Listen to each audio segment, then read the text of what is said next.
성도 여러분 안녕하십니까? 오늘부터는 세계교회사를 조금씩 공부하도록 하겠습니다. 세계교회사를 공부하는 이유는 우리가 신앙생활 하는데 큰 불편함은 없지만 우리가 지금 어디에서부터 교회가 시작됐고 교회가 어떤 역사를 거쳐서 현재까지 왔는지 그걸 공부를 해놓으면 신앙에 대해서, 교회에 대해서, 그리고 우리 신앙의 선조들의 신앙생활에 대해서 훨씬 더 이해하기가 쉽고 기독교에 대한 이해도가 훨씬 더 커져서 우리가 지금 가는 길이 어디고 가야 할 길이 어딘지 어떤 것이 제대로 된 신앙생활인지를 알 수 있기 때문에 세계교회사를 조금씩 공부해 보도록 하겠습니다. 오늘은 그 첫 시간으로 교회가 어떻게 시작되었는가, 어디서부터 시작되었는가, 왜 시작되었는가, 그리고 교회가 어떤 상황과 여건 속에서 시작되었는가를 공부를 먼저 하고 그러면서 이제 교회가 자리 잡는 거, 교회가 퍼져나가는 거 이거를 같이 공부해 보도록 하겠습니다.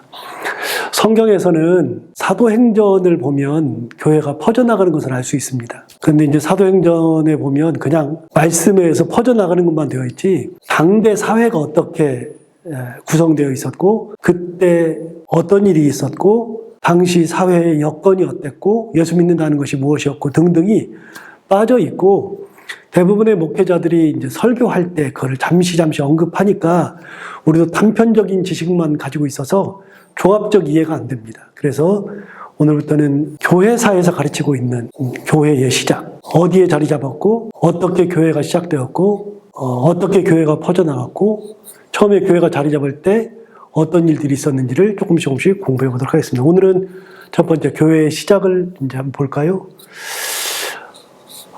교회는 누구로부터 시작하냐면 예수 그리스도로부터 시작합니다. 구약 시대에는 교회가 아니라 성전 중심의 신앙생활을 했었죠. 그리고 이제 율법을 가지고서 구약을 보냈습니다. 근데 신약 시대가 들어서면서 성전 중심이 아니라 교회 중심으로 바뀝니다. 그리고 율법이 아닌 은혜 혹은 복음으로 바뀌죠. 그래서 교회라고 하는 단어는 어디서부터 시작하냐면 신약 시대부터 시작합니다. 그리고 신약 시대의 핵심은 바로 예수 그리스도가 핵심이죠. 그래서 교회는 예수님부터 시작하게 됩니다. 그 예수 그리스도가 태어난 곳이 이스라엘이었습니다. 이게 굉장히 중요한 거고요. 결국은 교회는 이스라엘부터 시작하는 겁니다. 예수의 시작이 이스라엘이니까. 그리고 이스라엘 중에서도 교회의 시작은 예루살렘이라고 하는 곳에서 시작합니다. 실제로 그랬잖아요. 마가의 다락방에서 120명의 사람들이 아가 요한의 어머니가 경영하고 있던 그 곳에 그 다락방에서 열흘 동안 기도한 후에 성령을 받아서 시작한 것이 바로 교회였죠. 그래서 이 두 가지는 굉장히 중요합니다. 예수로부터 교회가 시작됐는데 예수는 이스라엘에 태어났고 이스라엘 중에서도 예루살렘에서부터 교회가 시작되었다는 거.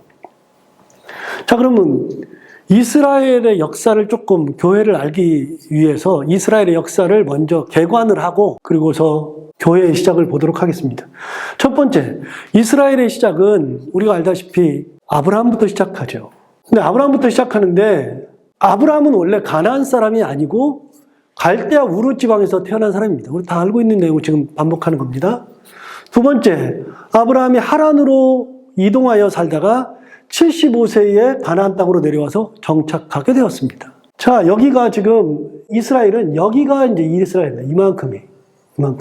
이만큼 이스라엘이고 사실은 여기가 지금 요단강이 흐르잖아요. 요단강을 중심으로 해서 요만큼 이 안쪽만 가나안 땅입니다. 가나안 땅은 바로 여기죠. 그런데 아브라함이 태어난 곳은 가나안 땅이 아니라 갈대아 지방의 우르라고 하는 지역에서 태어났습니다. 여기 이 지금 강이 두 개가 흐르는데 여기 지금 히데겔이라고 되어 있고 티그리스 강이라고 되어 있죠. 여러분 창세기에 보면 하나님께서 처음 만들었던 에덴 동산에는 4개의 강이 나온다고 그랬습니다. 4개의 강이 흘러나오는데 그 중에 첫 번째, 두 번째 빼고 세 번째가 히데겔, 네 번째가 유브라데라고 되어 있습니다. 그런데 여러분 히데겔이라고 하는 것은 여기 지금 티그리스라고 되어 있는데 이거는 어떻게 알고 있었냐면 영어 성경을 보면 티그리스라고 되어 있습니다. 그래서 티그리스 유프라테스. 그래서 사실은 에덴 동산이 어딘지는 몰라도 강이 4개인데 강 4개 중에 그곳에 에덴 동산이 있었다. 그래서 세 번째 강과 네 번째 강이 이렇게 흐르고 있죠. 그리고 이 근처에 에덴 동산이 있었을 것이다라는 추정을 합니다. 그래서 뭐 어떤 학자들은 여기에 이집트에 흐르고 있는 나일강도 하나의 강이었을 것이 아니냐. 비손, 기혼. 이게 이제 4개인데 비손과 기혼, 그리고 히데길, 유브라데 이렇게 있는데 비손과 기혼에 대해서 우리가 아무것도 모릅니다. 모르지만 히데길과 유브라데는 이 2개의 강인 것을 우리가 알 수 있거든요. 그러니까 이 2 강을 합해서 뭐라 그러냐면 이 2 강을 메소포타미아가 있는 강입니다. 메소포타미아. 이 문명이 메소포타미아 문명인데 이 메소포타미아 문명은 강을 끼고서 발전을 하죠. 고대의 문명은 다 강을 끼면서 발전을 했으니까요. 실제로 이집트도 나일강이 없었으면 문명이 일어나지 않죠. 그렇게 강을 끼고 있는 메소포타미아 문명의 맨 하류 지역에 갈대아우리에서 태어나서 하나님께서 그를 불러서 하란으로 보냈다가 이 하란에서 나중에 75세가 되었을 때 가나안 땅으로 불러들였습니다. 그래서 결국은 아브라함은 가나안 사람이 아니에요. 이스라엘 사람 맞는데 가나안 사람이 아니에요. 그래서 창세기를 둘로 나눈다 그랬잖아요. 1장부터 11장, 12장부터 50장으로 나눈다 그랬죠. 1장부터 11장은 원역사라 그럽니다. 원역사. 그리고 12장부터 50장이 족장사라고 이야기하거든요. 족장사. 족장이라고 하는 것은 아브라함, 이삭, 야곱을 족장이라고 그러거든요.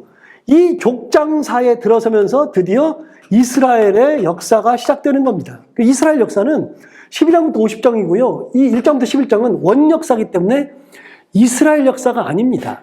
어쨌든 그 1장부터 11장 사이에 아브라함이 여기서 태어나고 그 다음에 하란으로 이동해가지고 있는 거. 그 다음에 12장 1절이 되었을 때 하나님께서 아브라함을 불러서 가나안 땅으로 불러들이는 거. 11장 1절부터 4절까지.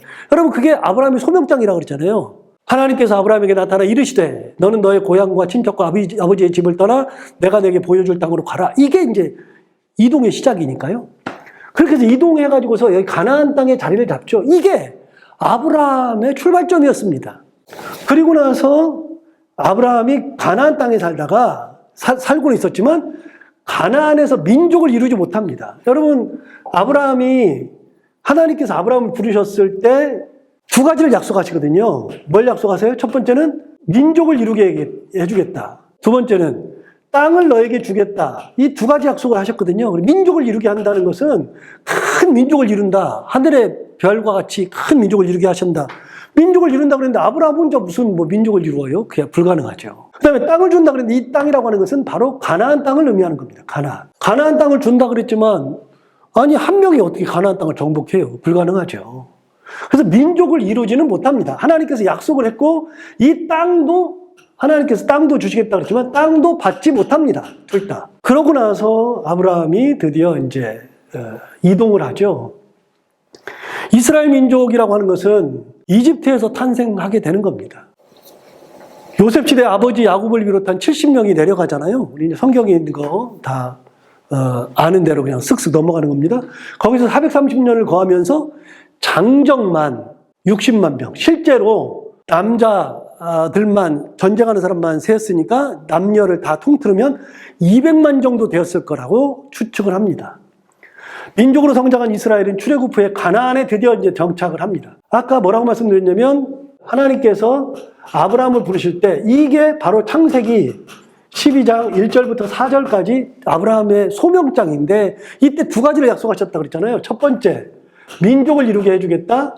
두 번째, 땅을 주겠다. 민족은 큰 민족이 돼야 되는데 거기서는 안 되니까요. 민족을 이루게 하기 위해서 이집트로 보낸 겁니다.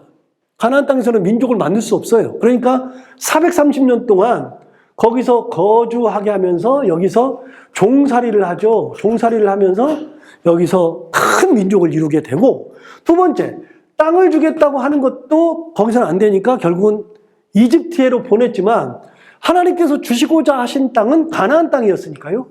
가나안 땅이었는데 이집트에서 큰 민족을 이루었지만 거기는 이스라엘 백성들의 땅이 아니니까 다시 가나안 땅으로 불러들입니다. 그래서 하나님께서 출애굽을 해서 가나안 땅으로 정착시키게 되는 거죠. 여러분 이게 지금 이스라엘 백성들이 출애굽한 그 경로인데요. 여기가 지금 이 지역이 바로 이집트고요. 보는 것처럼 여기가 지금 갈릴리 지방, 갈릴리, 그다음에 여기 사해니까 여기 요단강이 흐르고요. 그래서 가나안 땅은 이만큼이 가나안 땅이라고 했잖아요. 이만큼이. 여기 있는 요만큼이 가나안 땅인데 하나님께서 여기로 고센 땅으로 보냈던 이스라엘 백성들을 430년이 지난 후에 큰 민족이 되었으니까 가나안 땅으로 불러들이실 때 하나님께서 이렇게 내려가서 여기 시내산에서 십계명을 받고 돌아서 여기서 40년 동안 광야 생활을 하게 한 다음에 이쪽으로 돌아서 여기로 해가지고 여리고 땅으로 치고 들어가면서 가나안 땅을 정복하는 것이 시작되죠. 그 430년. 그래서 430년이라고 하는 그 기간 동안에 하나님께서 민족을 이루시고 땅을 주시기 위해서 이때 이집트로 끄집어 내린 다음에 훗날 다시 가나안 땅으로 보내기 위해서 출애굽을 시키시는 장면을 우리는 성경 창세기와 출애굽기를 통해서 확인할 수 있죠. 그렇게 돌아와서 이스라엘은 드디어 이제 나라를 이룹니다. 가나안을 정복한 다음에 나라를 이루죠. 그래서 이 나라가 수백 년 동안 이제 지속되는데요. 처음에 출애굽 후에 가나안을 정복하던 여호수아를 중심으로 하던 정복 시대가 있었고, 정복 시대가 끝나면서 사사 시대가 이어지죠. 그래서 사사는 13명, 13명의 사사가 등장하고 난 다음에 왕정 시대를 거치면서 국가를 이루죠. 민족을 이루고 국가를 이루게 돼요. 그런데 이 이제 국가를 이루는데 왕정 시대는 누구를부터 시작했느냐? 사사 시대가 끝나고 이제 왕정 시대를 열었던 사람들이 바로 사울 왕, 1대 사울 왕, 그 다음에 2대 다윗 왕, 3대 솔로몬 왕, 이렇게 되죠. 그래서 이게 1대 이스라엘 왕, 2대 이스라엘 왕, 3대 이스라엘 왕, 이렇게 얘기합니다. 물론 다윗이 바로 2대 왕이 된 건 아닙니다. 이거는 이제 옛날에 설명을 다 했으니까 그건 넘어가기로 하고요. 그러나 공식적으로 그냥 얘기하기로는 1대, 2대, 3대 이렇게 이야기가 됩니다. 이렇게 왕정시대를 거치면서 국가를 이루게 되죠. 그리고 나서 솔로몬이 죽죠. 3대 솔로몬 왕이 죽고 난 다음에 르호보암 시대에 국가가 둘로 분열됩니다. 분열왕국 시대가 되는 거죠. 분열왕국 시대. 그래서 이스라엘 지도를 보면 이렇게 돼 있는데, 여기가 갈릴리 사해. 그런데 이스라엘을 둘로 딱 나누어서 여기는 북쪽, 여기는 남쪽. 그래서 북은 이스라엘이라는 이름을 그대로 가지고 가고 남쪽은 유다라는 새로운 나라를 만들죠. 유다라고 하는 나라를 만든 이유는 제가 설명을 드렸습니다. 왜냐하면 12개 지파 중에 12개 중에 10대 2로 나눴거든요.